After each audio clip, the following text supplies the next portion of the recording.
unfortunately, that started with the federal government. When the federal government started underwriting home loans in the late 30s, early 40s, because very few people could afford to buy a house for their family.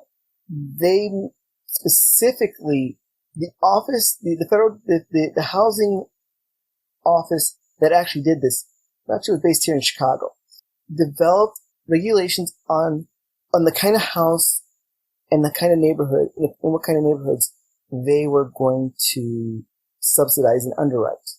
The communities could not be black, Hispanic, or majority black, majority Hispanic, or mixed, or majority mixed. These communities had to be majority white-owned communities of good standing, which usually meant middle class, and there were a lot of other details. So was this built into the actual legislation or laws to kind of instigate that? Yes, it was built into the actual lending structure. It was built into the lending structure, and so the federal department which today is now Freddie Mac, those groups that insure mortgages for banks. They, in doing this, actually on their maps wrote a red line around majority black, Hispanic neighborhoods and said, we're not underwriting loans in these neighborhoods. So is that where redlining comes from? Yes. Because I have heard this term used. Actually, that's why one of the things I thought would be interesting to talk about, because I literally did not know what redlining meant. I knew that redlining had to do with some discriminatory practices. So that's really where it comes from, actually saying, we're going to draw a red line in these neighborhoods and we're not underwriting those loans. Exactly.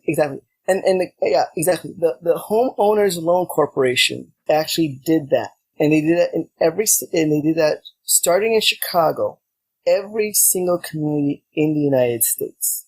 So, and because they would not underwrite those loans in those neighborhoods that had red lines around them, only communities that they would underwrite those loans were deemed, like you said, upstanding or worth underwriting.